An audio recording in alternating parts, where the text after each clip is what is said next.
या hello everyone. बेटा last class में हमने ऑपरेशन मैनेजमेंट स्टार्ट किया था पढ़ना। उसमें हमने कुछ इंट्रोडक्टरी पढ़ा था कि ऑपरेशन मैनेजमेंट क्या होता है, ऑपरेशन मैनेजमेंट हम क्यों करते हैं, उसके क्या ऑब्जेक्टिव है वगैरह वगैरह, राइट। अभी हम पढ़ रहे हैं उसके आगे characteristics of modern operation functions. कई बार एग्जाम में ये पूछ लिया जाता है सीधे तौर पे क्वेश्चन कि सर मॉडर्न ऑपरेशन फंक्शंस कि क्या मतलब आज की डेट में आप जो ऑपरेशन मैनेजमेंट कर रहे हैं उसमें क्या विशेषता होनी चाहिए या क्यों कर रहे हैं हम उसको। तो सुनिए सर देखिए आज बड़ा ही कॉम्पिटेटिव है ना, बहुत ही कॉम्पिटेटिव मामला हो चुका है। हर जगह कंपटीशन मचा हुआ है, चाहे वो कोई भी फील्ड है, चाहे वो कोई भी सेगमेंट है, चाहे कुछ भी है, राइट। ऐसे में अगर आप अपने आप को बेहतर नहीं बनाएंगे, आप अपने ऑपरेशंस को इफेक्टिव नहीं करेंगे तो भैया बड़ा नुकसान होने वाला है। ठीक है, तो आइए मैन्युफैक्चरिंग एज कॉम्पिटेटिव एडवांटेज क्या बोल रहे हैं सुनिए।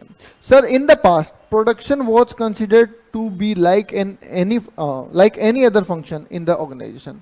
सर पहले है ना प्रोडक्शन को इतना इंपॉर्टेंस नहीं दिया जाता था, जैसे बाकी काम हो रहे हैं वैसे प्रोडक्शन भी हो रहा है ऐसा माना जाता था। पर अब क्या हो गया है, अब प्रोडक्शन को ज़्यादा इंपॉर्टेंस दिया गया है। अब ये बोलने लग गए हैं कि भैया प्रोडक्शन बहुत इंपॉर्टेंट है। देखें जैसे मैं आपको एक एग्जांपल देता हूँ, चाइना जो डेवलप कर रहा है वो किस बेसिस पे डेवलप कर रहा है सर, वो डेवलप ही कर रहा है अपने प्रोडक्शन के बेसिस पे। हम लोग क्या करते हैं इंडिया में, हमें जब किसी चीज़ की फैक्ट्री डालनी है, हमें किसी चीज़ की मैन्युफैक्चरिंग यूनिट सेटअप करनी है, तो हम लोग उतनी मैन्युफैक्चरिंग करते हैं जितना, ठीक है, हम लोग सिर्फ उतनी ही मैन्युफैक्चरिंग करते हैं जितना हमारी डिमांड होती है। कहीं ना कहीं हम डिमांड में भी ये ढूंढते हैं कि हमारा हिस्सा कितना है। जैसे मान लीजिए कि मैं कल को ना एक टीवी बनाने लग जाऊं और मैं ये देखता हूं कि इंडिया में हर साल टीवी की डिमांड कितनी है सर, 5 करोड़ टीवी बिकते हैं हर साल। ठीक है, अब 5 करोड़ टीवी में सैमसंग का हिस्सा कितना, एलजी का कितना, ओनिडा का कितना, एमआई का कितना, ये सब मैंने देखा। तो सब छांट छूट के मुझे लगा कि मेरे पास जो आएगा वो तो 5 करोड़ का 1% आएगा, तो पूरे साल में मतलब मैं 5 लाख टीवी बेच पाऊंगा। तो ये मेरा एक एस्टिमेट निकला, मार्केट शेयर निकला, मेरी फोरकास्टिंग हुई और इस बेसिस पे मैं 5 लाख टीवी का मैन्युफैक्चरिंग करूंगा, राइट। उसी हिसाब से अपनी फैक्ट्री लगाऊंगा, उसी हिसाब से मटेरियल मंगाऊंगा, उसी हिसाब से मैं माल बनाऊंगा। ठीक है, तो मेरी कॉस्टिंग जो है वो भी उसी हिसाब की पड़ेगी। चाइना ऐसा नहीं करता। चाइना को अगर ये लगता है कि 5 लाख की डिमांड आ रही है ना, वो कहता है 50 लाख बनाओ। अब होता क्या है कि जब आप बल्क में बनाते हो, जैसे आप मास प्रोडक्शन भी कहते हैं, तो जब आप बल्क में बनाते हैं तो आपको रॉ मटेरियल सस्ता पड़ता है, आपकी फिक्स कॉस्ट जो है वो अपोर्शन हो जाती है। भाई मेरी फैक्ट्री का किराया तो उतना ही लगना है, चाहे मैं 5 लाख यूनिट बनाऊं चाहे मैं 50 लाख यूनिट बनाऊं। अगर मैं 5 लाख यूनिट बनाता हूं तो वो फैक्ट्री का किराया 5 लाख यूनिट पे बटेगा, बट अगर मैं 50 लाख यूनिट बनाता हूं तो फैक्ट्री का किराया 50 लाख यूनिट पे बटेगा। तो ऑटोमेटिक मेरी पर यूनिट कॉस्ट कम हो जाएगी, क्योंकि हमने पढ़ा हुआ है, हमने क्या पढ़ा हुआ है कि फिक्स कॉस्ट जो है वो पर यूनिट वेरिएबल होते हैं। ठीक है, फिक्स कॉस्ट जो है वो पर यूनिट वेरिएबल होती है। जैसे जैसे आउटपुट बढ़ेगा फिक्स कॉस्ट पर यूनिट कम होती जाएगी, क्योंकि वो स्प्रेड होती है, राइट, क्योंकि वो क्या होती है, स्प्रेड होती है। तो मास प्रोडक्शन जब उन्होंने किया, अभी उन्होंने देखा कि सर हमारा जो टीवी है वो सपोज 10,000 का पड़ रहा है और 10,000 का पड़ेगा तो हमारी जो डिमांड है वो 5 लाख यूनिट्स की होगी।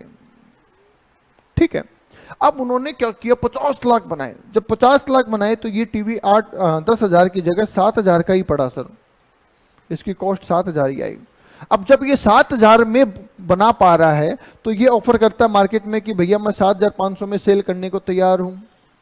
तो ऑटोमेटिक डिमांड बढ़ जाती है कि जो चीज मार्केट में 10,000 की मिलनी चाहिए थी, अरे वो तो 7,500 में मिल रही है, तो अपने आप डिमांड बढ़ जाती है।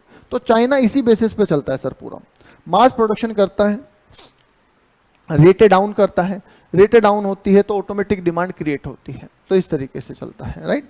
ठीक है, तो मैन्युफैक्चरिंग एज कॉम्पिटिटिव एडवांटेज कि पहले मैन्युफैक्चरिंग को एक कॉमन चीज माना जाता था, पर अब उसे एक कॉम्पिटिटिव एडवांटेज के तौर पे माना जा रहा है। ठीक है, कैसे, तो in the past production was considered to be like any other functions of organization. जैसे दूसरे फंक्शन होते हैं प्लानिंग, ऑर्गेनाइजिंग, स्टाफिंग, वैसा ही प्रोडक्शन भी था।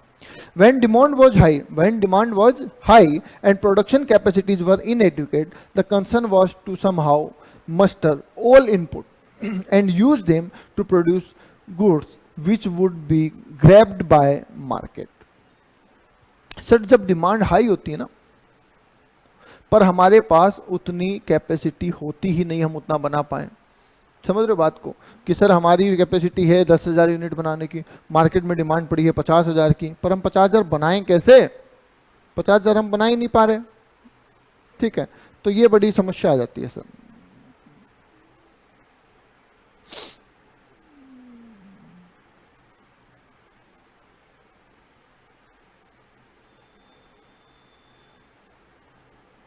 एक सेकंड,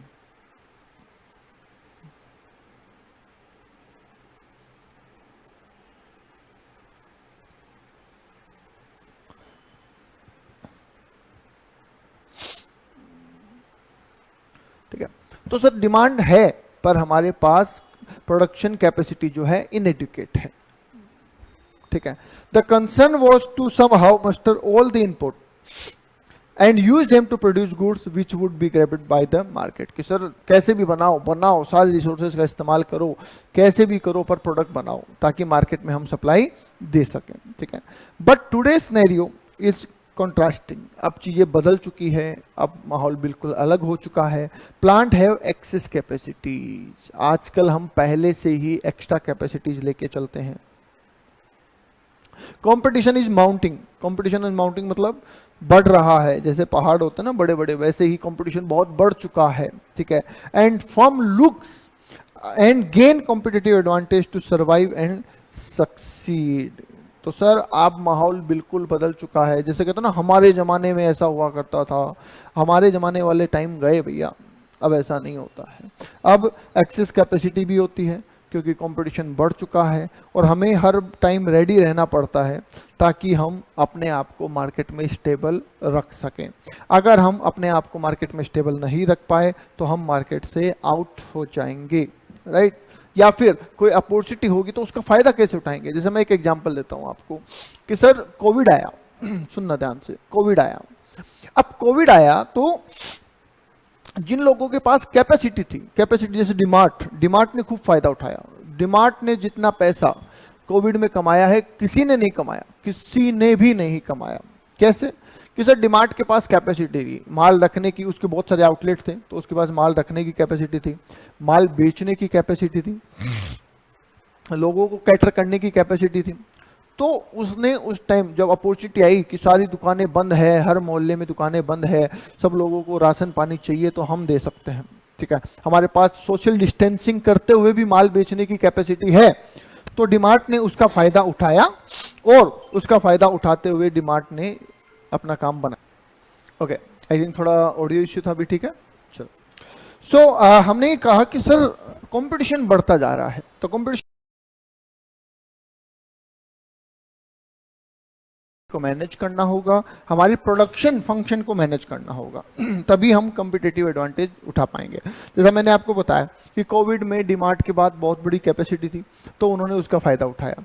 ऐसे ही सोचिए बहुत सारी मेडिकल कंपनियां जिनके पास अच्छी खासी कैपेसिटी थी, जैसे ही कोविड आया वो तुरंत वो दवाइयां जो कि कोविड में काम आ रही थी या सैनिटाइजर्स को बनाने में लग गए और अपॉर्चुनिटी का उन्होंने फायदा उठा लिया।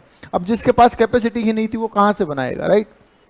ओके, तो आगे क्या बोला, interestingly production system offer vast scope to gain competitive edge and the firm intent to exploit the potential. ऐसे समझिए कि सर हमारे पास मान लीजिए कि कोविड के टाइम पे, क्योंकि उस टाइम तक ऑनलाइन का कोई बहुत ज्यादा स्कोप नहीं था, राइट। तो मान लीजिए कि कोविड में मेरे पास पूरा सेटअप लगा हुआ है, सब कुछ था, ऑनलाइन था, तो मैं तुरंत ऑनलाइन पे शिफ्ट हो गया।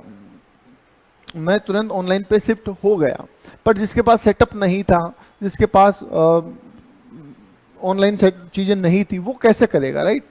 तो अगर आपके पास कैपेसिटी है, एक्सेस कैपेसिटी, आपके पास में मैन्युफैक्चरिंग करने का साधन है, तो आप कॉम्पिटिटिव एडवांटेज उठा पाएंगे, राइट। नेक्स्ट आ जाइए सर्विस ऑर्गेनाइजेशन। ठीक है, अब मैन्युफैक्चरिंग की बात तो हो गई, तो सर्विस की भी बात कर लेते हैं। एज वॉज स्टेटेड अर्लियर, जैसा कि पहले हमने बताया कि service sector is gaining greater relevance this day. जैसे मैंने अभी बताया ना कोचिंग का भी जस्ट एग्जांपल बताया मैंने कोचिंग फील्ड का, कि सर जैसे जैसे कोचिंग फील्ड बढ़ रहा है ना, ऑनलाइन बढ़ रहा है, तो हमारा जो स्कोप है वो बढ़ रहा है। आज हमारे साथ मुंबई का बच्चा भी अटैच्ड है, कोलकाता, झारखंड, चेन्नई, वो सब जगह के बच्चे हमारे साथ अटैच्ड हैं, right. Yes, the production system therefore needs to be organized keeping in the mind the peculiar requirement of this service component। तो जब आप अपना सिस्टम सेट करें तो समझ रहे बात को, जब मैंने अपनी ये क्लासेस में नया सेटअप लगाया, पहले ऑफलाइन थी, सब चीज़ें ऑफलाइन थी, पहले तो व्हाइट बोर्ड पे पढ़ाते थे, 10-15 बैचेज चल रहे हैं, ठीक है। अब जब हमने हमारे नए रूम तैयार करवाए तो उनमें हमने स्टूडियो लगवाया, उसमें हमने कैमरे बढ़िया क्वालिटी के कैमरे लगवाए, इंटरनेट, मतलब ऐसा पूरा मैनेज किया कि बढ़िया क्लास रिकॉर्डिंग हो जाए, ठीक है। इंडिया भर से बच्चा लाइव भी देख पाए, रिकॉर्डिंग भी देख पाए और फेस टू फेस भी पढ़ पाए। तो वो सब चीज़ों को ध्यान में रखते हुए हमने हमारे सिस्टम को डिजाइन किया है, right. The entire manufacturing need to be geared to serve, ठीक है। पहला, इंटेंजिबल और perishable nature of the service. Intangible और पेरिसेबल नेचर ऑफ सर्विस को हम प्रोवाइड कर पाएं, इस तरीके का सेटअप हमें लगाना है।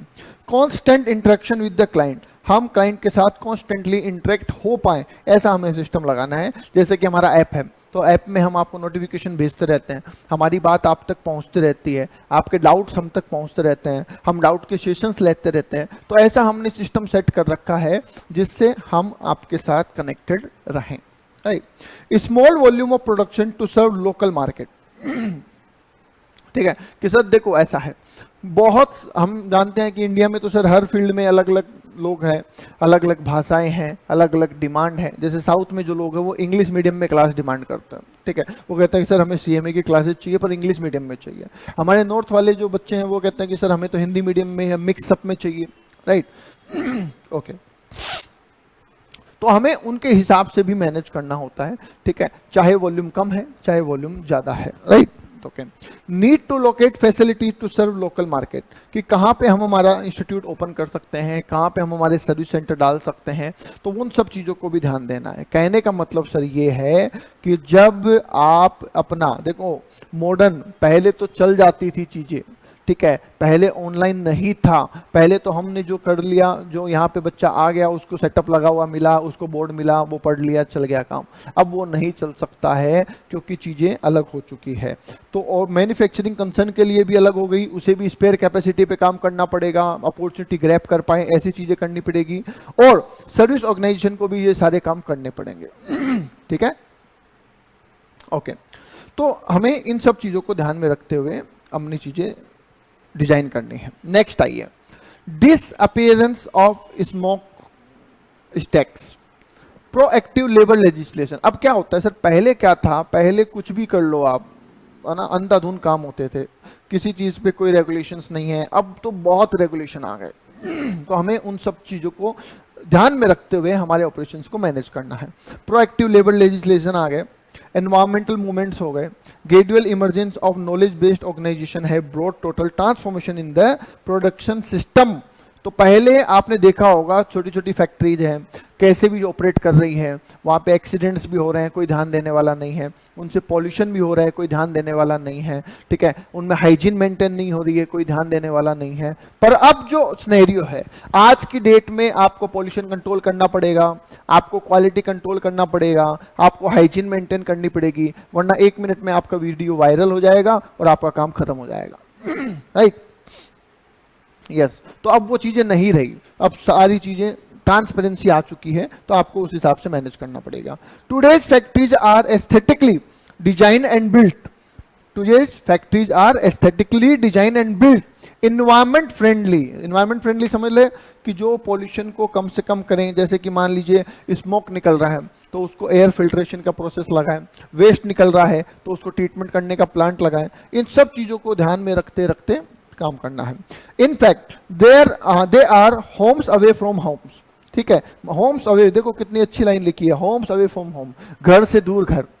मतलब कि सर पहले जब आप ना काम करने जाते थे, लोग कहते थे कि मेरा बेटा बाहर गांव गया है ना, गांव में ऐसे कहते थे कि बाहर गांव गया है काम करने के लिए। अब उससे कोई संपर्क नहीं था, वो घर वालों से नहीं मिल पा रहा, घर वाले उससे नहीं मिल पा रहे, बातें नहीं हो पा रही, उसको वहाँ पे जैसा खाना मिल रहा है वैसा मिल रहा है, तो फैसिलिटीज बहुत कम थी। पर आजकल बड़े बड़े कॉरपोरेट हाउस, बड़ी बड़ी कंपनियां, बड़ी बड़ी फैक्ट्रियां इस तरीके से डिजाइन है कि उनको प्रॉपर लेबर को, स्टाफ को प्रॉपर रहने की जगह, खाने के लिए खाना, अच्छा पानी, सब चीज़ें फैसिलिटी अवेलेबल होती है। तो उनको ऐसा नहीं लगता कि सर मैं घर से दूर आ गया, परेशान हो रहा हूँ, वो वाली चीज़ अब नहीं रही है, राइट। तो मॉडर्न ऑपरेशंस में, मॉडर्न एरा में आपको अपने ऑपरेशंस को अकॉर्डिंगली ही मैनेज करना पड़ेगा, समझ गए? ठीक है।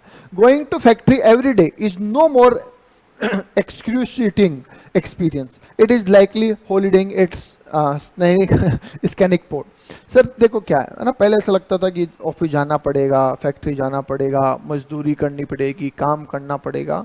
अब कहते हैं कि सर अब इतना बोरिंग नहीं रहा। क्यों नहीं रहा? साधन आपके पास अच्छे खासे हैं, कंपनी आपको ड्रॉप फैसिलिटी दे रही है, ठीक है, पिकअप फैसिलिटी दे रही है, फिर वहाँ पे आपको अच्छा इन्वायरमेंट मिल रहा है, ठीक है, पॉल्यूशन भी कम हुआ है। तो ये सब चीज़ें जब हुई तो कहीं ना कहीं आपको एक अच्छा फीलिंग आ रहा है, राइट। तो अच्छा सर अब ये हम क्या पढ़ रहे हैं? हम ये पढ़ रहे हैं कि हमें क्या फ़ायदा? नहीं, हम ये पढ़ रहे हैं कि जब हम हमारी फैक्ट्री को डिजाइन करें तो हमें इन बातों को ध्यान रखना है, उसके हिसाब से हमारे ऑपरेशंस मैनेज करने हैं कि खाने के लिए प्रॉपर जगह हो, वो हो। हालांकि देखो बुक्स में और रियल लाइफ में अभी भी काफ़ी डिफरेंसेस हैं। जितनी फैसिलिटी यहाँ पे बताई जा रही है रियल लाइफ में उतनी फैसिलिटी हर जगह नहीं मिलती है। जैसे गूगल का ऑफिस आप देखिए, गूगल का ऑफिस आप देखेंगे तो बहुत फैसिलिटी है, अनलिमिटेड फैसिलिटीज है वहाँ पे, आपको बढ़िया खाना पीना, घूमना, रहना, सब कुछ मिलेगा वहाँ पे। पर हर एक एम्प्लॉयर ऐसा नहीं है, अभी भी इंडिया में इतनी चीज़ें नहीं हो पाई है जितनी यहाँ पे बताई गई है, ठीक है। कि सर ऐसा कौन एम्प्लॉई है बताओ कि सर जॉब पे जा रहा है और कह रहा है हाँ मैं घूमने जा रहा हूँ, ऐसा कोई नहीं है सर। इतना ये फॉरेन में जरूर होता है, इंडिया में अभी इतना नहीं है, ठीक है। पर हाँ कुछ एक ऑर्गेनाइजेशंस ऐसे हैं जहाँ पे ये चीज़ें हुई है, ठीक है।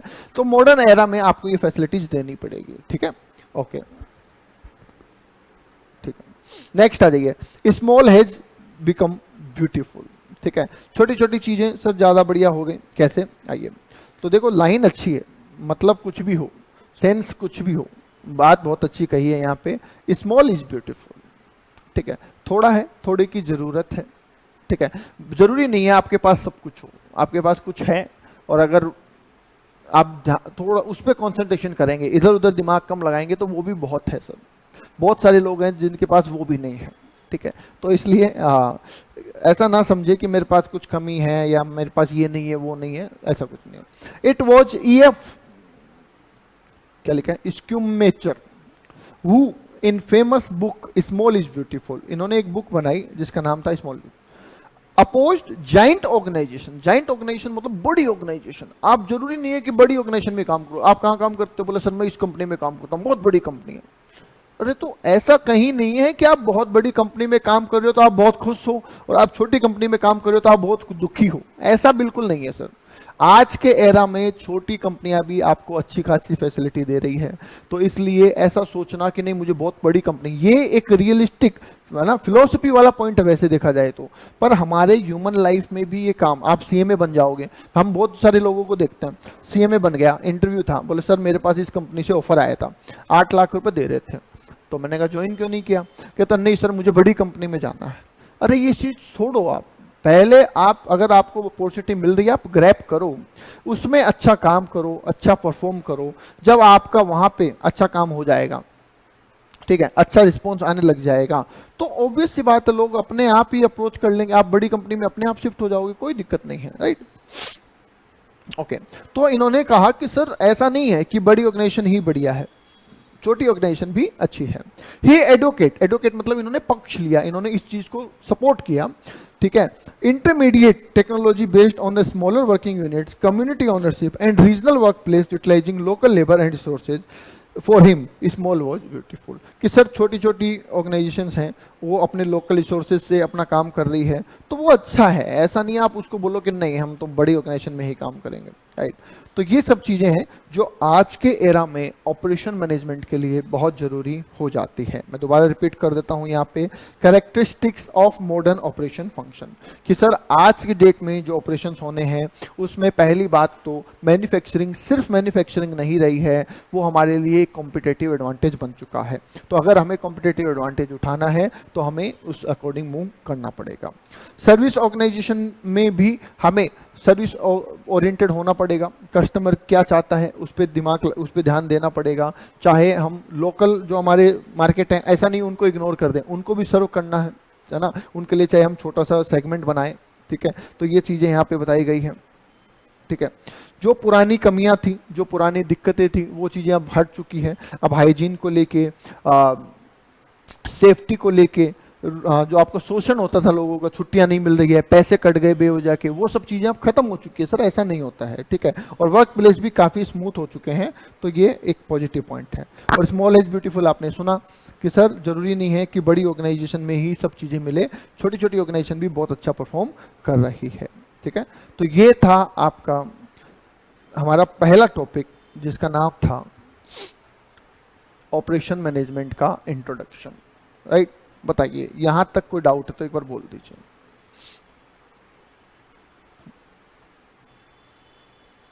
ठीक है, दूसरे पॉइंट पे आते हैं। अब सर दूसरा टॉपिक क्या है हमारा? अब यहां से हमारे प्रैक्टिकल एस्पेक्ट शुरू होते हैं, पर इनमें से भी थ्योरी आती है। तो ऐसा बिल्कुल ना सोचें कि सर ये तो प्रैक्टिकली है, इसमें से प्रैक्टिकल पढ़ जाएंगे बस काम हो जाएगा। थ्योरी आपको इनकी भी पढ़नी है। ऑपरेशन मैनेजमेंट में बहुत सारे चैप्टर ऐसे हैं जो प्योरली थ्योरी बेस्ड हैं, तो उनकी थ्योरी भी आपको जरूर पढ़नी है, उसके नोट्स भी आपको प्रोवाइड हो जाएंगे, राइट। आइए देखते हैं। तो सर दूसरा जो टॉपिक है demand forecasting. Sir demand forecasting आपने इसमें से कुछ पॉइंट फाउंडेशन में पढ़ा हुआ है, कुछ पॉइंट आपने इसमें फाउंडेशन में पढ़ा हुआ है, तो पढ़ा हुआ है। अगर आपने फाउंडेशन में स्टेट्स और मैथमेटिक्स को ध्यान से पढ़ा था तो ये आपके काम आ जाएगा, ठीक है। अब कितना पढ़ा था वो तो आपको ही पता है, राइट। तो चलिए देखते हैं। तो डिमांड फोरकास्टिंग नाम से समझिएगा, हालांकि ये क्वेश्चन में इस टॉपिक में नाम डिमांड फोरकास्टिंग दिया गया है, पर इसमें सेल्स फोरकास्टिंग भी होगी, इसमें और भी बहुत सारी चीजों का फोरकास्ट होगा। तो जरूरी नहीं है कि हम सिर्फ डिमांड की ही बात करें। यहाँ पे फोरकास्टिंग, बिजनेस फोरकास्टिंग कहें तो ये ज्यादा बेटर रहेगा। मैं अगर इसको बिजनेस फोरकास्टिंग कहूं तो ज्यादा बेटर रहेगा, क्योंकि इसमें सिर्फ डिमांड नहीं है, इसमें और भी बहुत सारी चीजें कवर होती हैं, राइट। ठीक है सर, फोरकास्टिंग का मतलब क्या है? हिंदी में बोले तो पूर्वानुमान, ठीक है, पूर्वानुमान। तो सर हम जब भी कोई नया बिजनेस स्टार्ट करते हैं, मान लीजिए मुझे एक नया कोचिंग इंस्टीट्यूट खोलना है, ठीक है, मुझे एक दिल्ली में एक ब्रांच खोलनी है, ठीक है। तो मैं कितनी बड़ी ब्रांच ओपन करूं, कितने क्लासरूम होने चाहिए, क्लासरूम की साइज क्या हो, कितने लोगों के बैठने की कैपेसिटी हो, रूम मतलब 50-50 लोगों के रूम हो, 100 लोगों के रूम हो, कितने बड़े मैं रूम डिजाइन करूं, कितने टेबल चेयर्स लगाऊं, तो ये मुझे कैसे पता चलेगा सर? ठीक है, अब सर आपको सर एक बार तो लगा लो जितना लगाना है, भाई मान लो 50-50 बच्चों के 2 रूम बना लिए एक बार, तो जरूरत पड़े तो और बना लेना। सर ऐसा नहीं होता है। ऐसा इसलिए नहीं होता है कि इनिशियली जब आप अपनी फैक्ट्री सेटअप कर रहे होते हैं, जब आप अपना आउटलेट सेटअप कर रहे होते हैं, अपना इंफ्रा सेटअप कर रहे होते हैं, उस टाइम पे चीजें आसान होती है, पर एक बार सेटअप बन जाता है उसके बाद चीजें आसान नहीं रहती है। समझ रहे हो बात को? फॉर एग्जाम्पल कि सर मैं किसी दिन, आज से मान लीजिए 10 साल पहले मैं इस जगह पे आया था और मुझे अपने कोचिंग इंस्टीट्यूट के लिए जगह चाहिए थी, राइट। उस दिन मेरे पास खूब ऑप्शन पड़े थे, मैं चाहता तो 1000 स्क्वायर फीट, 2000 स्क्वायर फीट या 5000 स्क्वायर फीट जगह भी ले सकता था, मेरे पास स्पेस अवेलेबल था, ठीक है। अब मुझे लगा कि नहीं सर 1000 स्क्वायर फीट बहुत रहेगा, तो मैंने 1000 स्क्वायर फीट जगह ले ली, ठीक है। और मुझे लगा कि जब डिमांड बढ़ेगी तो और ले लेंगे। थोड़ा टाइम गुजरा, क्लासें अच्छी चली, अब डिमांड बढ़ी, अब मुझे चाहिए सर 2000 स्क्वायर फीट जगह, पर मैं देखता हूं कि मेरे आसपास सब कुछ ऑक्यूपाइड हो चुका है, कोई स्पेस खाली ही नहीं है। अब क्या करें बताओ? और अब अगर मिल भी रहा है कोई, तो वो बहुत हायर रेट पे मिल रहा है, ठीक है, क्योंकि एरिया पूरा डेवलप हो चुका है, चीज़ें लेट आउट हो चुकी है, किराए पे भी नहीं है, तो अब यहाँ पे स्पेस मिलना बहुत टफ काम हो गया। अब अगर मैं दूसरी जगह लेता हूँ तो मेरे लिए मैनेज करना मुश्किल है कि थोड़ा इधर थोड़ा उधर, राइट। तो इसलिए ठीक है, और ये हर जगह प्रॉब्लम है। आज सोचिए आपने एक है ना फैक्ट्री खोली, आपने एक प्लॉट ले लिया, 500 गज का प्लॉट ले लिया। अब थोड़े दिन बाद आपने लगा कि पीछे खाली जमीन पड़ी है, ले लेंगे जब जरूरत होगी तब, ठीक है। अब 1 साल 2 साल 5 साल गुजरे, तो 5 साल ऐसे थोड़ी वो खाली जमीन खाली ही पड़ी रहेगी, उसमें और फैक्ट्रियां लग गई, आगे पीछे साइड में अगल में बगल में सब तरफ फैक्ट्रियां खुल गई। अब 5 साल बाद आपको लगता है मुझे मेरी फैक्ट्री को इन्हांस करना है, पर जगह कहाँ से लाओगे? ना अगल में बगल में आगे पीछे कहीं जगह है ही नहीं अवेलेबल अब, राइट। और अगर अवेलेबल है तो वहां के लोगों को पता है कि आपकी नीड है, आपको चाहिए, तो उन्होंने रेट बढ़ा रखी है, बहुत हाई कर रखी है, राइट।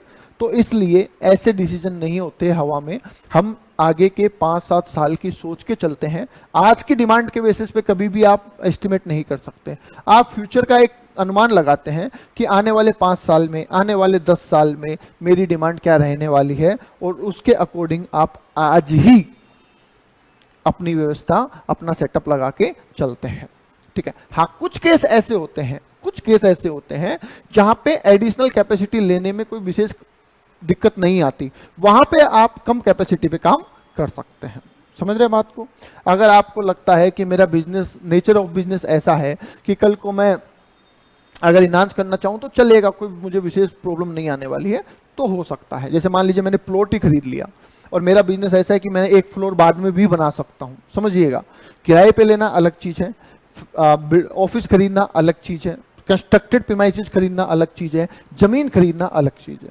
तो मैंने अगर कोचिंग इंस्टीट्यूट के लिए एक जमीन परचेज करी और मैंने उस पर एक फ्लोर बनाया, और मुझे लगता है कि जरूरत पड़ेगी तो मैं एक फ्लोर और बना लूंगा, तो ऐसे में हो सकता है कि मुझे कोई दिक्कत फ्यूचर में नहीं आएगी, क्योंकि जमीन मेरी है, कंस्ट्रक्शन में करवा सकता हूं, तो कोई दिक्कत नहीं है, राइट। तो ऐसे में मैं अंडर कैपेसिटी पे फिलहाल काम कर सकता हूं।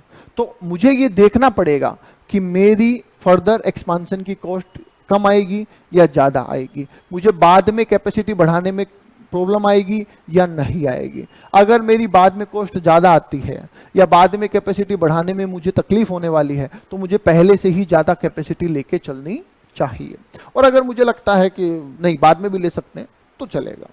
समझ गए बात को? भाई आप घर से निकलते हो घूमने के लिए, मैं तो बहुत सिंपल सा एग्जांपल लेता हूँ। आप घर से घूमने के लिए निकलते हो, आप घर से घूमने के लिए निकलते हो तो पानी की बोतल लेके निकलते हो। अब आपको पता है कि पानी की बोतल आगे मिल जाएगी, तो ऐसा थोड़ी आप 100 लीटर पानी लेके निकलोगे। आपने 2-3 लीटर पानी ले लिया, आगे जाके और ले लेंगे, कोई दिक्कत नहीं है, उस कैपेसिटी पे काम चल सकता है। फिर भी आप ज्यादा नहीं लोगे, 2 बोतल ली, जब वो खत्म हो गई 2 बोतल और ले ली, फिर वो खत्म हो गई 2 बोतल और ले ली, तो आप 2 की कैपेसिटी पे चल पा रहे हैं। पर ऐसी चीज जो घर में तो आपको बहुत सस्ते मिल जाती, बाहर बहुत महंगी मिलेगी, तो उसको आप एक्स्ट्रा लेके चल सकते हैं कि भैया एक्स्ट्रा चाहिए होगा तो मैं थोड़ा सा एक्स्ट्रा कैपेसिटी पे लेके चलूं, राइट। यस। तो इसलिए सर हमें फोरकास्ट करने की जरूरत पड़ती है ताकि हम हमारा सेटअप उस हिसाब से लगा पाए, ठीक है। अब इसमें भी बहुत सारी चीजें हैं, इसके ना बहुत सारे पार्ट होते हैं, एक छोटा मोटा पार्ट नहीं है, ये बहुत सारा पार्ट है। ये तो हुई सेटअप की बात। अब सर बनाने की बात देख लीजिए, ये तो सेटअप की बात हुई ना कि मैं कितना बड़ा ऑफिस लूं, कितना बड़ा कोचिंग इंस्टीट्यूट लूं, कितनी बड़ी फैक्ट्री लगाऊं।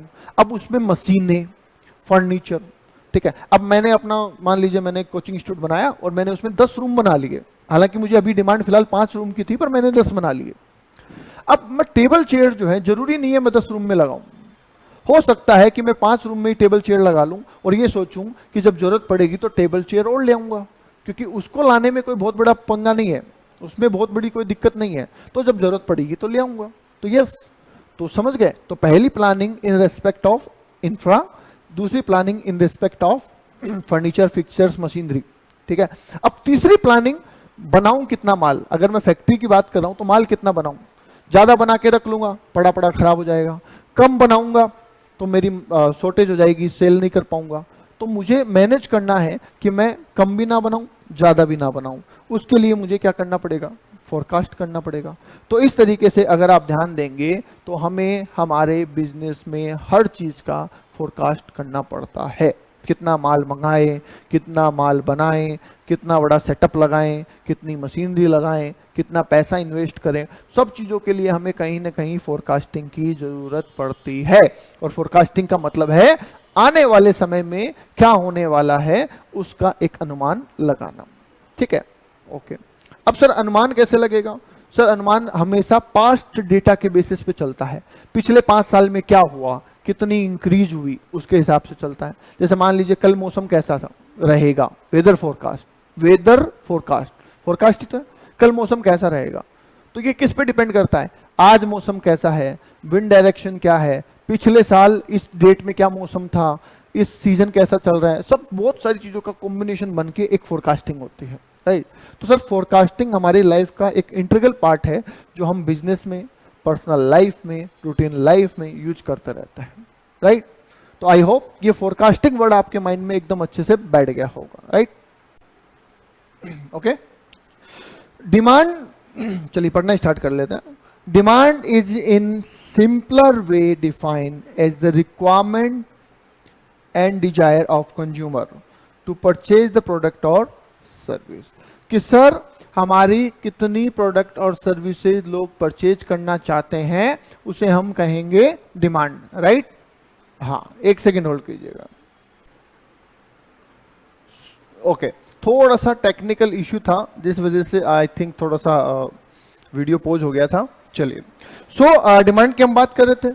तो सर डिमांड फोरकास्टिंग, तो डिमांड कितनी होगी उसके हिसाब से ही तो हम हमारी फैक्ट्री सेटअप करेंगे, उसके हिसाब से ही हम हमारा स्ट्रक्चर डिजाइन करेंगे, उसके हिसाब से ही हम हमारी मशीनरी या फर्नीचर वगैरह करेंगे, और उसके हिसाब से ही हम प्रोडक्शन करेंगे। तो capital investment, working capital investment और मेहनत, सारी चीजें हम फोरकास्टिंग के हिसाब से करते हैं, ठीक है, ताकि हमारी वेस्टेज ना हो, प्रोडक्शन कम ना पड़ जाए, ज्यादा स्टॉक ना हो, स्टॉक वेस्टेज ना हो, इन सब चीजों का ध्यान रखना है। दैट्स वाई हम फोरकास्टिंग पे जाते हैं सर, ठीक है। डिमांड का मतलब आपको बताया था कि कस्टमर क्या अचीव करना चाहता है।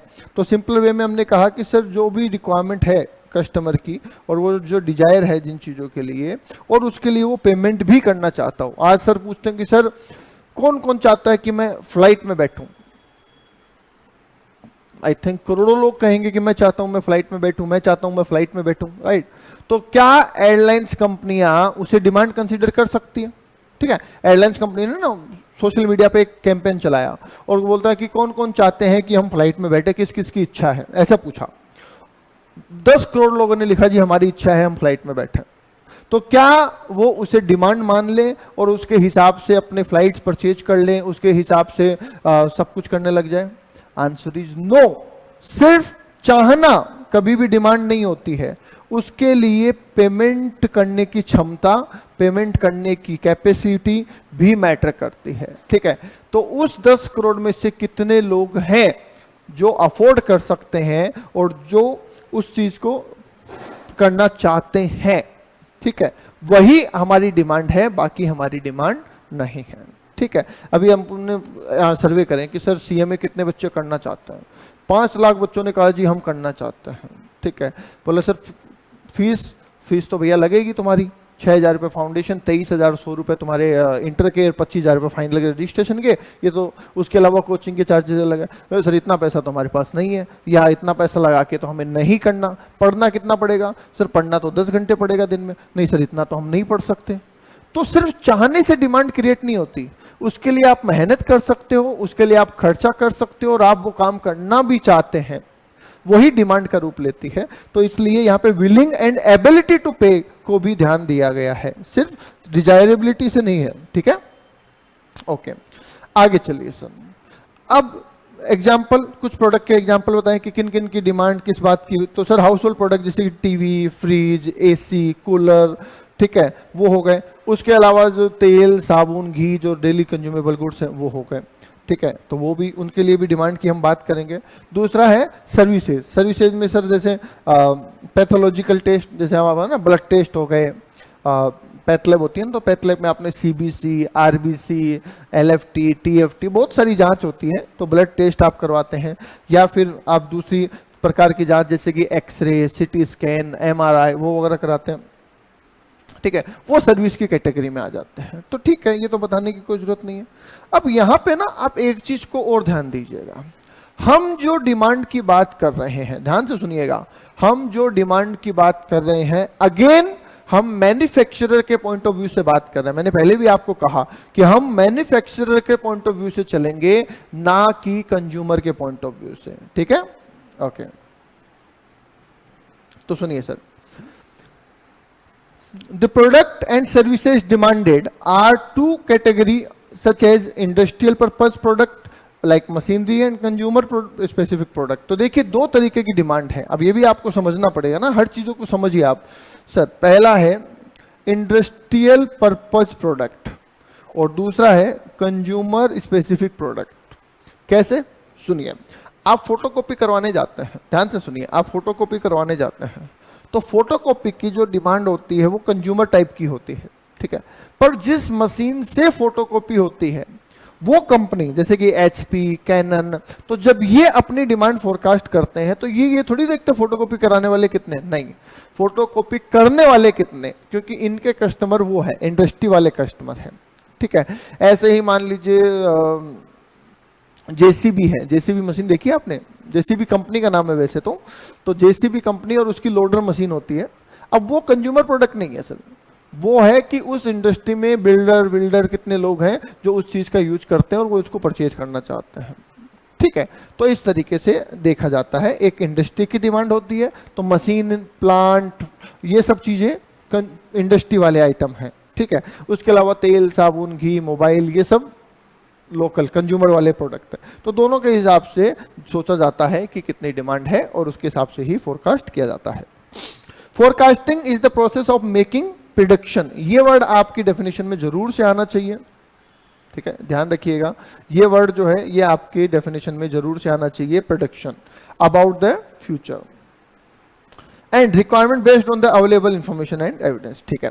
Example, forecasting of product requirement, forecasting of weather. अब ये एग्जाम्पल देखिए कि सर हम प्रोडक्ट कितना चाहिए होगा, ठीक है, कि वेदर कैसा रहेगा, फैशन ट्रेंड कैसा रहेगा, फोरकास्टिंग ऑफ टूरिस्ट इनफ्लो कितना रहेगा, फोरकास्टिंग ऑफ पेशेंट एडमिशन कितना रहेगा।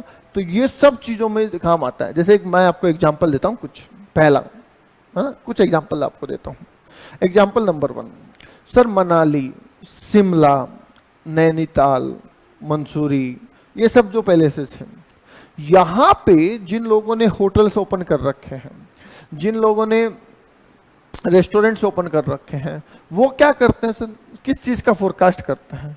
वो इस चीज़ का फोरकास्ट करते हैं कि इस बार कितने टूरिस्ट आएंगे, और ये बहुत सारी चीज़ों पे डिपेंड करता है, मौसम कैसा रहेगा, सड़कें कैसी हैं, वगैरह वगैरह, बहुत चीज़ों पे डिपेंड करता है। तो वो इस बात का अनुमान लगाते हैं कि इस साल कितने टूरिस्ट आएंगे, लास्ट ईयर कितने आए थे और इस साल कितने आएंगे, वो इस पे चलते हैं, ठीक है। ऐसे एक हॉस्पिटल है, तो सर ऐसे तो फिक्स नहीं है कि लोग कितने बीमार होंगे, पर हॉस्पिटल एक अंदाजा तो लगाता ना कि इस साल मेरे पास कितने पेशेंट्स आएंगे, उसके हिसाब से अलग से वार्ड बनाना है, अलग से काउंटर्स बनाने हैं या नहीं बनाने, उन सब का डिसीजन लेता है हॉस्पिटल, ठीक है। आप घूमने जा रहे हैं तो आप वेदर फोरकास्ट देखते हैं कि वेदर के हिसाब से, कोई मैन्युफैक्चरर है और उस मैन्युफैक्चरर का काम वेदर से बड़ा इफेक्ट होता है तो वो भी वेदर देखेगा, ठीक है। किसान है, किसान अपनी फसल वगैरह देखता है तो उसके लिए वो भी वेदर का देखता है कि कब कैसा वेदर है, कौन से टाइम बेस्ट रहेगा, वगैरह वगैरह। तो सर फोरकास्टिंग हर इंसान के जीवन में बहुत काम की चीज है और इसका बड़ा रोल है, राइट, ठीक है। आगे चलते हैं, पर हम जो यहाँ पे डिस्कशन, अब सब तो नहीं पढ़ सकता मैं, किसान के लिए मौसम, टूरिस्ट प्लेसेस के लिए कितना इनफ्लो टूरिस्ट होगा, ये सब तो नहीं पढ़ सकते ना हम। तो सर इसमें हमें बोला है कि हमें इस सेगमेंट में सिर्फ हमारी डिस्कशन जो है वो डिमांड ऑफ प्रोडक्ट तक ही रखी गई है, ठीक है। हमें बाकी चीज़ों पे नहीं जाना, होने को तो बहुत चीज़ें हैं, पर हमें सिर्फ डिमांड ऑफ प्रोडक्ट तक ही सीमित रहना है, हमें उससे आगे नहीं जाना है। बोलो आगे बात सुनना, ठीक है, आगे बढ़ता है। अब सर सवाल ये है कि फोरकास्ट होगा कैसे। जैसे मैं आपको ये पूछूं कि बताओ जी कल मौसम कैसा रहने वाला है, तो आप वैसे तो आप एक्सपर्ट नहीं हैं मौसम के, पर फिर भी थोड़ा बहुत अंदाजा आप लगा सकते हैं कि आज ऐसा मौसम है तो कल भी शायद ऐसा ही रहेगा, ठीक है। कुछ लोग थोड़े से जो है ना पहले वाले लोग हैं, जो बुजुर्ग लोग हैं हमारे, उनको बड़ा नॉलेज होता था, ठीक है। तो वो किस तरफ हवा चल रही है, किस ज़्यादा गर्मी है तो कल कैसा होगा, कुछ प्रेडिक्शंस वो कर सकते थे। पर चलो हम उस पर नहीं जाते, हम चलते हैं हमारे जो वेदर फोरकास्ट करते हैं उस डिपार्टमेंट पे चलते हैं, ठीक है। तो सरकार फोरकास्ट कर रही है कि आने वाले 3 घंटे में, है ना, आजकल मैसेज आते हैं हमारे पास कि आने वाले 3 घंटे में इन इन हिस्सों में भारी बारिश होने की संभावना है, आंधी तूफान आने की संभावना है, ऐसे मैसेज आते रहते हैं हमारे पास। सवाल ये है कि क्या ये फोरकास्ट है? आंसर इज यस, डेफिनेटली ये फोरकास्ट है। उन्हें कैसे पता? सर जो लोग हमें ये मैसेज भेज रहे हैं गवर्नमेंट, उनको कैसे पता? मौसम विभाग को कैसे पता? तो सर मौसम विभाग कोई तांत्रिक तो है नहीं, कोई अंतर्यामी है नहीं, तो वो स्टडी करते हैं और स्टडी के बेसिस पे वो बताते हैं। अब स्टडी किस चीज़ की करते हैं? तो स्टडी वो जनरली पास्ट जो डेटा होता है, जो इन्फॉर्मेशन होता है ना, उनकी स्टडी करते हैं कि अभी कल टेम्परेचर कितना था, पिछले 10 दिन में क्या पैटर्न रहा है, पिछले साल इस दिन क्या था, उससे पिछले साल इतने दिन क्या था, ठीक है, मानसून कितना पहले चल रहा है, मानसून कितना बाद चल रहा है, ऐसे बहुत सारी चीज़ों का वो एक कॉम्बिनेशन बनाते हैं और उसके हिसाब से अपना फोरकास्ट देते हैं, ठीक है। तो ऐसे ही जब हमें हमारे डिमांड या सप्लाई को फोरकास्ट करना है, डिमांड को फोरकास्ट करना है, तो उसके लिए हमें भी कुछ इन्फॉर्मेशन चाहिए होगी सर, और उस इन्फॉर्मेशन के बेसिस पे ही हम बता पाएंगे कि कितनी डिमांड रहने वाली है। अब सवाल है कि कौन कौन से इन्फॉर्मेशन, तो ये सुनिए यहाँ पे। पहला, मार्केट रिपोर्ट। तो मार्केट में क्या चल रहा है उसकी रिपोर्टें, जैसे बहुत सारी मैगजीन्स होती हैं, बहुत सारे न्यूज़ चैनल्स होते हैं, बहुत सारी एजेंसियां होती हैं, तो उनकी रिपोर्ट आप ले सकते हैं, ठीक है। Sales force opinion. Sales force opinion मतलब जो मार्केट में सेलिंग का काम करते हैं, उनकी ओपिनियन क्या है, उनको क्या लग रहा है आने वाले, अब जो मान लीजिए प्रॉपर्टी है, तो अभी ना क्या हो रहा था, पिछले 3 से 4 साल से ना प्रॉपर्टी बूम पे थी, हर दिन भाव बढ़ रहे हैं, आज इतना, कल इतना, फिर इतना, फिर इतना, फिर इतना, ठीक है, क्योंकि एक पॉजिटिव अप्रोच चल रही थी, माल भी बिक रहा था, लोगों को लग रहा था और बढ़ेगा और बढ़ेगा, बढ़ता गया बढ़ता गया बढ़ता गया।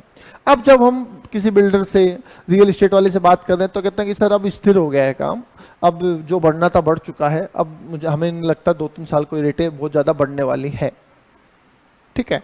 तो ये मार्केट रिपोर्ट है, ये सेल्स वालों की ओपिनियन है जो बेच रहे हैं उसकी, ठीक है। एक्सपर्ट व्यू, जो जिस चीज़ का एक्सपर्ट, जैसे आपने वो देखा है CNBC आवाज़, एक टीवी चैनल आता है CNBC आवाज, तो उस टीवी चैनल में ना बहुत सारे एक्सपर्ट्स आते हैं शेयर्स मार्केट के, कि कौन सा शेयर बढ़ने की उम्मीद है, कौन सा घटने की उम्मीद है, किस सेगमेंट, IT सेगमेंट में, टेक्सटाइल सेगमेंट में, किस सेगमेंट में इंक्रीज होगा डिक्रीज होगा, वो अपनी राय देते हैं। क्यों?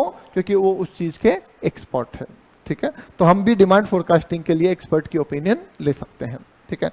इंडस्ट्रीज की रिपोर्ट ले सकते हैं कि कौन सी इंडस्ट्री अब जा रही है, कौन सी, देखो कई बार क्या होता है ना, ऑटो इंडस्ट्री, ऑटो इंडस्ट्री मतलब कार, इसमें ऑटो का मतलब वो ऑटो नहीं है, ऑटो का मतलब इसमें सब आ गया, ऑटोमोबाइल्स बोलते हैं इसको, तो इसमें कार, व्हीकल सब आ गए, तो उनकी डिमांड कैसे रहने वाली है। अब मान लीजिए ऑटो इंडस्ट्री अभी बूस्ट कर रही है, तो सारी गाड़ी कंपनी, मोटरसाइकिल कंपनी, सब लोग क्या बोलेंगे कि सर अभी अपना सेगमेंट बढ़ रहा है और हमें इसमें अच्छा काम करने की उम्मीद है, ठीक है।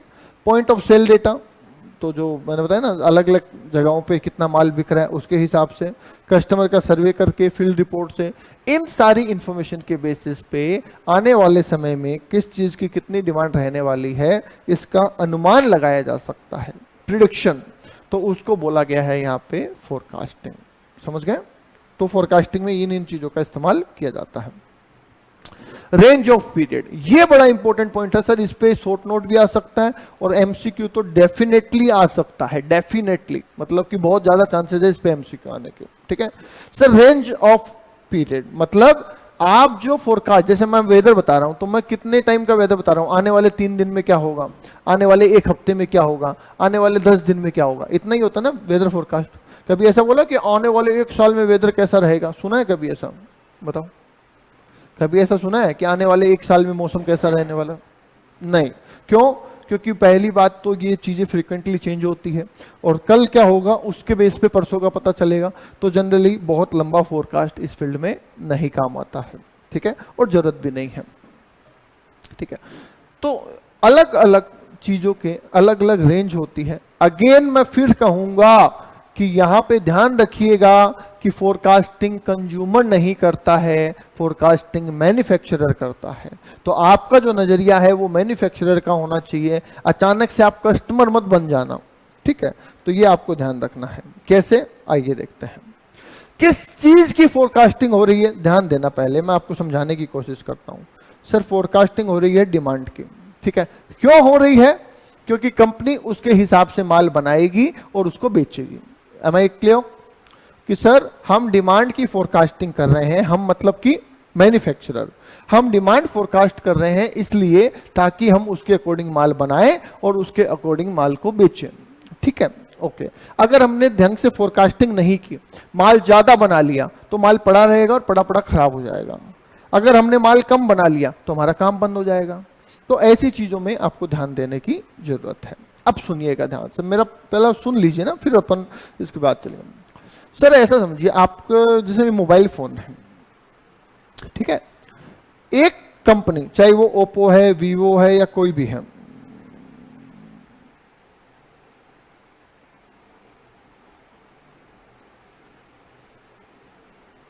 एक सेकंड ना,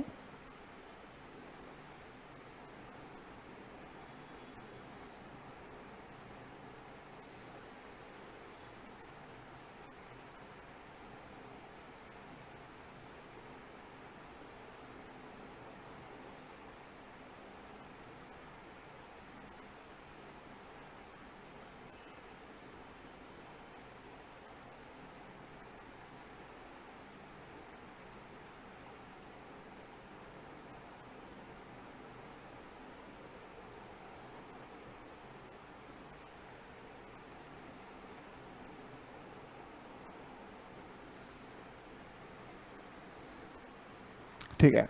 तो सुनिए सर, ओप्पो, वीवो, आईफोन कोई भी है, ये लोग अपने फोन का मॉडल कितने टाइम में नया लॉन्च कर देते हैं, ये एक बार सोच के बताइए आप। मतलब हर महीने मॉडल चेंज करते हैं, हर 6 महीने में मॉडल चेंज करते हैं, हर साल मॉडल चेंज करते हैं, या हर 5 साल में मॉडल चेंज करते हैं? एक बार ये बताइए मुझे, बताइए। सर ये जो हमने ऑब्जर्व किया है तो मोस्टली 6 से 8 महीने में कंपनी नया मॉडल लॉन्च कर देती है, ठीक है। अब मैं आपसे ये पूछूं कि सर कोई भी मोबाइल, चाहे वो ओप्पो है, वीवो है, सैमसंग है, एलजी है, कोई भी है, वो फोन की लाइफ कितनी होती है? तो सर देखा जाए तो उसकी लाइफ तो कम से कम 5 साल हो सकती है आराम से, मतलब 5 साल तो आराम से चल सकता है सर। ये बात अलग है कि आप अपने शौक के लिए, अपनी पसंद के लिए, अपने रुतबे के लिए आप उसको 2 महीने में बदल दें, वो आपकी चॉइस है, उससे कोई फर्क नहीं पड़ रहा। पर क्या एक मोबाइल फोन 5 साल नहीं चल सकता? आराम से चल सकता है, ठीक है। तो मोबाइल फोन के लिए जो फोरकास्टिंग की जानी चाहिए वो शॉर्ट टर्म होनी चाहिए, मीडियम टर्म होनी चाहिए या लॉन्ग टर्म होनी चाहिए? ये बताइए आप, पहले आप ये बताइए। अगर मोबाइल कंपनी मोबाइल के हैंडसेट के लिए, जैसे गैलेक्सी S23, तो S23 के लिए जब सैमसंग फोरकास्टिंग कर रहा होगा या आईफोन 16 प्रो के लिए फोरकास्टिंग कर रहा होगा, तो वो शॉर्ट टर्म करेगा या लॉन्ग टर्म करेगा? कुछ कह रहे हैं शॉर्ट टर्म और 2 बच्चे कह रहे हैं लॉन्ग टर्म। अच्छा ठीक है, तो अगेन मैंने कहा ना, आप यहां पे गलती कर सकते हैं, तो उस गलती को ध्यान से सुनिएगा कि सर हमें लाइफ से मतलब नहीं है, हमें प्रोडक्ट की लाइफ से मतलब नहीं है, हमें मतलब है उसकी सेल की लाइफ से। अब आप कहोगे ये क्या लफड़ा है सेल की लाइफ? सुनिए, क्या आप मार्केट में जब जाएंगे, मान लीजिए आईफोन 16 आया सपोज, ठीक है, आईफोन 16 आया, खूब बिका, 2 महीने हो गए, 3 महीने हो गए, 4 महीने, 5 महीने, 6 महीने, 8 महीने हो गए, और 8 महीने में आईफोन 16 खूब बिका। अब आईफोन ने आईफोन 17 लॉन्च कर दिया, एप्पल ने आईफोन 17 लॉन्च कर दिया, तो अब जो डिमांड आएगी वो आईफोन 16 की आएगी या 17 की आएगी? ये बताइए। ऑब्वियस सी बात है सर 17 की आएगी। हो सकता है कुछ छोटे मोटे ग्राहक होंगे 16 के भी होंगे, पर वो इररिलेवेंट है, कोई बहुत ज्यादा नहीं है। पर मेन डिमांड जो अब आ जाएगी किसकी आ जाएगी? 17 की आ जाएगी। इसका मतलब कंपनी का जो आईफोन 16 है वो जो बिकेगा वो 6 से 8 महीने बिकेगा, उसके बाद बिकना वो बहुत कम हो जाएगा। एम आई राइट और रॉन्ग? यस। अगर उसके बाद भी 16 ही बिकता रहा तो 17 कौन लेगा फिर? 17 कोई नहीं लेगा, राइट। तो कंपनी को पता है कि मेरा फोन 6 से 8 महीने बिकेगा, चलेगा नहीं, चलने को तो 6 साल चल जाएगा, चलने से मतलब नहीं है, पर उसे पता है कि जिस दिन मैं लॉन्च करूंगा उससे 6 से 8 महीने तक मेरा फोन बिकेगा, फिर वो फोन का मॉडल बिकना कम हो जाएगा, तो इसलिए वो नया लॉन्च कर देती है। आप सोचो कंपनी बेवकूफ थोड़ी है, जब कंपनी को पता है कि नए मॉडल में भी मुझे वही फीचर देने हैं, कोई बहुत ज़्यादा फीचर्स चेंज नहीं करने हैं, भाई ज़्यादा से ज़्यादा थोड़ी मेमोरी इन्हांस कर देंगे, 1-2 मेगापिक्सल कैमरे को चेंज कर देंगे, थोड़ा डिज़ाइन चेंज कर देंगे, बाकी तो ऑलमोस्ट सेम रहती है चीज़ें। फिर भी कंपनी 6 से 8 महीने में नया मॉडल लॉन्च कर देती है। क्यों? क्योंकि उसे पता है कि मेरा ये मॉडल 6 से 8 महीने ही बिकेगा, फिर बिकना बंद हो जाएगा, ठीक है। तो उस पीरियड के हिसाब से चलता है, ध्यान से सुनिएगा, उस पीरियड के हिसाब से आप डिसाइड करेंगे शॉर्ट टर्म, मीडियम टर्म या लॉन्ग टर्म, ठीक है। समझ में आ गया? ठीक है। दूसरा समझिए, जितने भी एसी आप देखते हैं, गोदरेज है, वर्लपूल है, मित्सुबिशी है, ओ जनरल है, बहुत सारी है, तो जितने भी AC, TV, fridge, washing machine, ये जो ब्रांड्स हैं, क्या ये भी हर 6 महीने में नया मॉडल लॉन्च करते हैं? Answer is no. ये 6 महीने में मॉडल लॉन्च नहीं करते, ये अप्रोक्स 2 साल के आसपास इनका एक पीरियड रहता है, हर 2 साल के अंदर ये कोई नया मॉडल लॉन्च कर देता है। क्यों? क्योंकि इनका जो माल बिकता है वो 2-3 साल बिकता है सेम मॉडल, फिर जाके वो मॉडल बिकना कम होता है, तब ये नया मॉडल लॉन्च करते हैं। समझ गए? क्योंकि इनकी फ्रीक्वेंसी है, तो इनके लिए मीडियम टर्म प्लानिंग होती है। मोबाइल फोन के लिए कौन सी हो गई? Short term planning. और मीडियम टर्म हो गई किसके लिए? कंज्यूमेबल जो हाउस होल्ड आइटम्स है उनके लिए हो गए, ठीक है। अब बात आई सर ऐसी चीजें जिनका मार्केट बहुत लंबा चलता है, कम से कम 5 साल चलता है, उनको हम लॉन्ग टर्म में लेते हैं। अब ऐसा कौन सी चीज आ गई जिसका मार्केट 5 साल चलता है? 5 साल, जनरली 5 साल तक तो चीजें चेंज ही नहीं होती। आप मुझे बताइए, आप हेयर ऑयल कौन सा यूज कर रहे हैं? आप हेयर ऑयल कौन सा यूज कर रहे हैं? अब कोई कहेगा सर मैं तो बजाज आलमंड ड्रॉप्स यूज कर रहा हूँ, कोई कहेगा मैं शांति निहार आंवला जो आता है वो यूज कर रहा हूँ, कोई कहेगा मैं कियो कार्पेन करके आता है वो यूज कर रहा हूँ, कोई कहेगा मैं नवरत्न तेल यूज कर रहा हूँ। अब आप सोचो कि ये जो बजाज आलमंड ड्रॉप्स हैं या कियो कार्पिन है या नवरत्न है, कितने सालों से देख रहे हो आप इसको मार्केट में? क्या ये अभी कोई 1 साल पहले लॉन्च हुआ है या चल रहा है 5-10 सालों से? सर इनमें 5 साल, 10 साल, कुछ ब्रांड तो ऐसे जो 20-20 साल से चल रहे हैं। इसका मतलब इनकी डिमांड आज भी है, ऐसा नहीं है कि सर 2 साल पुराना हो गया तो अब डिमांड नहीं है, ठीक है। तो जो हमारे घर के प्रोडक्ट होते हैं ना, एफएमसीजी प्रोडक्ट होते हैं, एफएमसीजी प्रोडक्ट की डिमांड लंबी चलती है सर, उसमें चीजें चेंज नहीं होती। जैसे आटा, आटे में आपने पंडित जी आटा, अमृत भोग आटा या आशीर्वाद आटा, ठीक है। अब आशीर्वाद आटा कितने सालों से चल रहा होगा सर? बहुत सालों से चल रहा है, ठीक है, उसका मार्केट चेंज नहीं हुआ, तो कंपनी पॉलिसी चेंज क्यों करेगी? कंपनी उसकी डिमांड, जब कंपनी ने आशीर्वाद आटा लॉन्च किया होगा तो कंपनी ने सोचा होगा कि ये 5 साल चलेगा, तो उसके हिसाब से उसने अपनी फैक्ट्री डाली होगी, 5 साल में कितनी डिमांड होगी उसके हिसाब से मशीनरी लगाई होगी, तो सब चीजें उसने लॉन्ग टर्म में सोच के की होगी, राइट। तो इसलिए प्रोडक्ट के पे डिपेंड करता है कि उसकी जो फोरकास्टिंग है वो शॉर्ट टर्म हो, मीडियम टर्म हो या लॉन्ग टर्म हो, ठीक है। शॉर्ट टर्म का मतलब है सर 1 हफ्ते से लेके कुछ महीनों तक, तो जो मान लीजिए 7 दिन से लेके और पकड़ लेते हैं 6 महीने तक, तो ऐसी जो प्लानिंग होती है वो जनरली शॉर्ट टर्म में आती है। 2-3 साल में जो प्लानिंग होती है वो जनरली किस में आ जाती है? मीडियम टर्म में। और उनसे ज्यादा जो प्लानिंग होती है वो लॉन्ग टर्म में आ जाती है, ठीक है। एग्जाम्पल जरूर याद रखिएगा, इसमें से एमसीक्यू बनता है, ठीक है। मोबाइल फोन्स के लिए कौन सी होती है? Short term planning. क्यों? क्योंकि मोबाइल फोन की जो लाइफ स्पान है, लाइफ स्पान का मतलब मैं ये नहीं कह रहा हूं कि वो चलेगा कितना, मैं ये कह रहा हूं कि उसकी डिमांड कितने टाइम चलेगी। तो उसकी डिमांड जो है सर वो इतनी ही चलती है, कुछ दिनों, महीनों या 6 महीने, 8 महीने तक, बस इतना ही चलता है, उसके बाद उसकी डिमांड कम हो जाती है, राइट। जबकि जो कंज्यूमेबल प्रोडक्ट, टीवी, फ्रिज वगैरह है या दवाइयाँ वगैरह है, इनकी डिमांड चलती है कम से कम 2 साल, ये ऐसे चलता है, राइट। और जो हाउस होल्ड के प्रोडक्ट जैसे आटा, चावल, दाल, ये लॉन्ग टर्म चलते हैं सर, ये बड़े लंबे समय तक चलते हैं, राइट। ठीक है सर, आगे चलिए सर। बेनिफिट सर, फोरकास्टिंग करने के क्या फायदे हैं? शॉर्ट टर्म के क्या फायदे, लॉन्ग टर्म के क्या फायदे वगैरह वगैरह, तो सुनिए। To estimate the inventory requirement, sir हमें कितनी इन्वेंट्री रखनी होगी, इसको एस्टिमेट करने के लिए नो डाउट हमें फोरकास्टिंग करनी पड़ते हैं, ठीक है। ट्रांसपोर्ट फैसिलिटी, अरे सर अगर मुझे पता ही नहीं है, जैसे मान लीजिए कि फ्लिपकार्ट के पास अचानक से 1 करोड़ ऑर्डर आ जाए, ठीक है, मान लीजिए कि डेली फ्लिपकार्ट के पास 10 लाख ऑर्डर आते हैं। अब अनुमान लगा रखा है फ्लिपकार्ट ने कि अगले साल हमारे पास डेली 11 लाख ऑर्डर आएंगे, ठीक है, तो मतलब उसका एस्टिमेट था 10 लाख से 11 लाख, ठीक है। अब उसके पास एक दिन में 1 करोड़ ऑर्डर आ गए, तो क्या वो उन 1 करोड़ ऑर्डर को डिलीवर कर पाएगा? नहीं, क्योंकि अगर फोरकास्टिंग नहीं है तो ट्रांसपोर्ट कैसे अरेंज करेगा, राइट। तो ऐसे ही सब ये बात हर चीजों पे, हर लोगों पे एप्लीकेबल होती है, ठीक है। आप एक फैक्ट्री वाले के पास अचानक से 10,000 लोग पहुंच गए, सबने ऑर्डर दे दिया, तो माल भेजेगा कहां से? वो उसके पास उतना व्हीकल ही नहीं है, उतना ट्रांसपोर्ट सिस्टम ही नहीं है, राइट, ठीक है। नेक्स्ट आ जाइए, टू डिसाइड वर्कलोड, कितने मशीन चाहिए होगी, कितने मशीनें चाहिए होगी, कितने लोग चाहिए होंगे, इन सब को डिसाइड करने के लिए फोरकास्टिंग जरूरी है। वर्किंग कैपिटल कितनी चाहिए होगी, ठीक है, कितना बड़ा सेटअप चाहिए होगा, सेल्स कैसे करेंगे, इन सब चीजों का पता करने के लिए फोरकास्टिंग जरूरी है, राइट।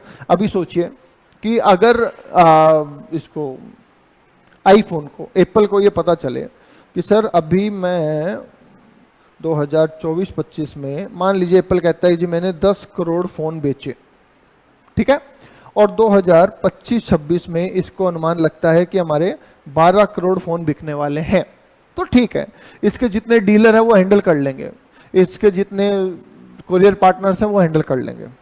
पर अगर इसको पता चले जी मेरा अगले साल 30 करोड़ फोन बिकने वाले हैं, तो क्या इसे नए डीलर भी बनाने पड़ेंगे? यस। नए कोरियर पार्टनर, चैनल पार्टनर भी ऐड करने पड़ेंगे? यस। तो वो भी तो जरूरी है। तो इन सब चीजों को पता लगाने के लिए और मैनेज करने के लिए फोरकास्टिंग बड़ा जरूरी है। बोलो आगे बात सुन, ठीक है। नेक्स्ट आइए सर, ये शॉर्ट टर्म की बातें हो गई सर, ठीक है, क्योंकि ये दिक्कतें शॉर्ट टर्म में आती है। अगर मुझे 2 साल का समय दो तो मैं खूब सारा ट्रांसपोर्ट अरेंज कर लूंगा। अगर आप मुझे बोलो कि सर है ना आपकी डिमांड एक साथ नहीं आएगी, 2 साल में आएगी, तो मैं अरेंज कर लूंगा सब चीजें, ठीक है, ओके। सर जो मीडियम टर्म प्लानिंग है उसके क्या फायदे हैं? पहला,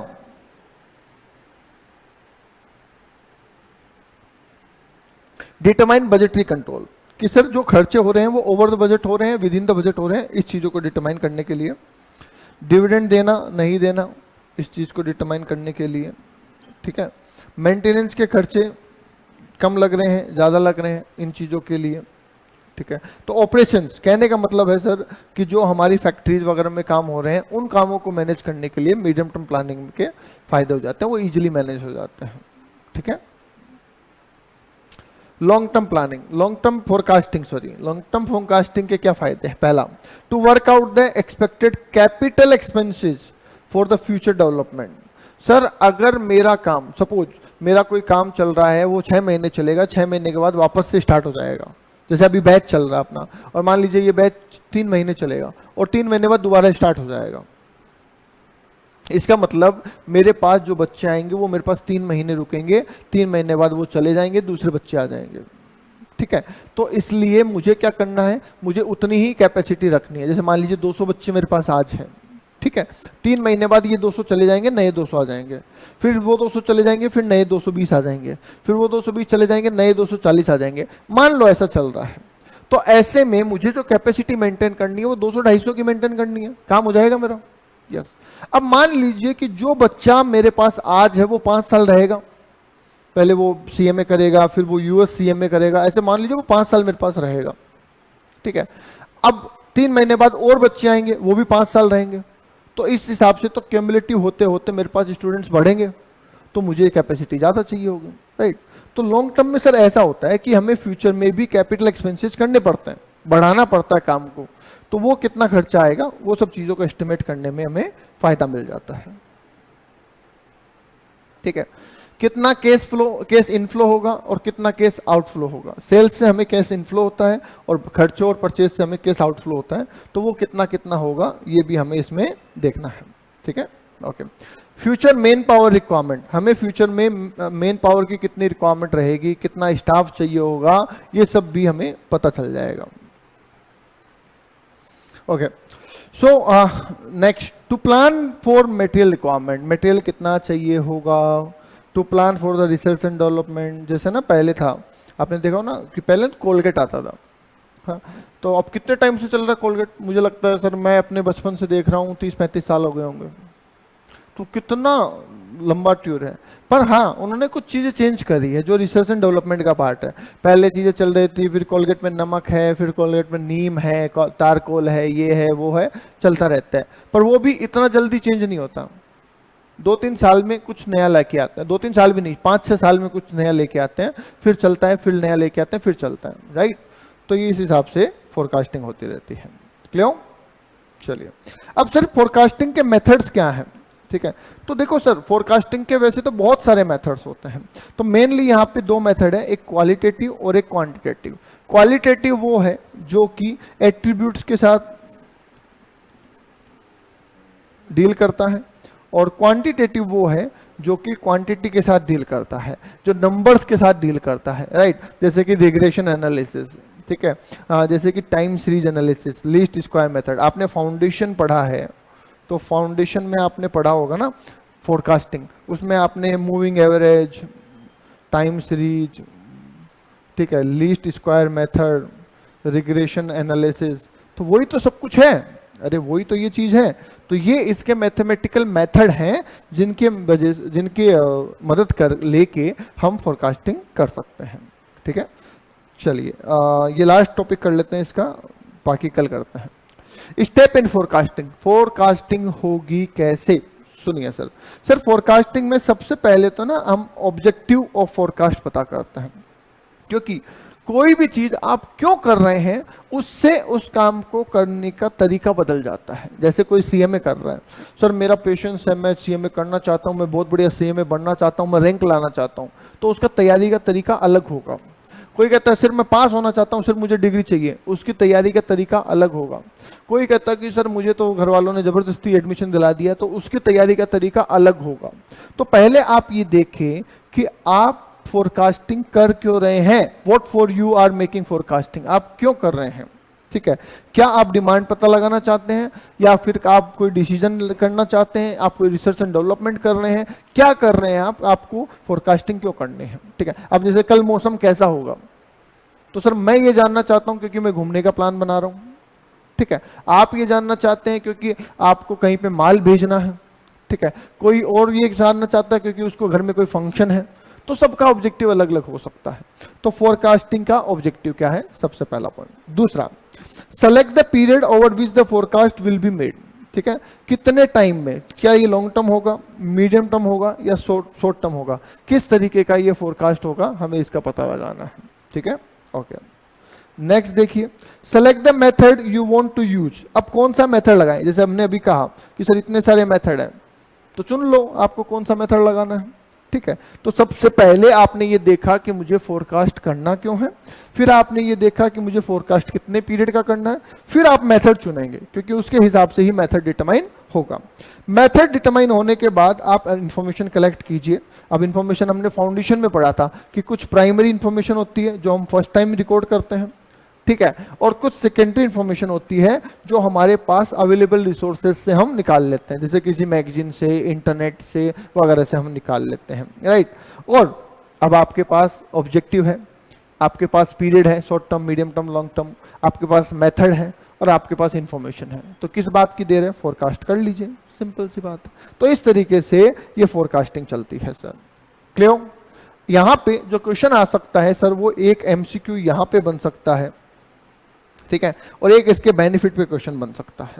ठीक है, शॉर्ट टर्म में क्या आता है, लॉन्ग टर्म में क्या आता है, मीडियम टर्म में क्या आता है, और इसके बेनिफिट क्या है, इन पे मुझे लगता है थ्योरेटिकल क्वेश्चन बन सकता है। ठीक है, बताइए क्लियर है यहां तक? तो आज के लिए इतना ही, बाकी करते हैं नेक्स्ट क्लास में। Thank you.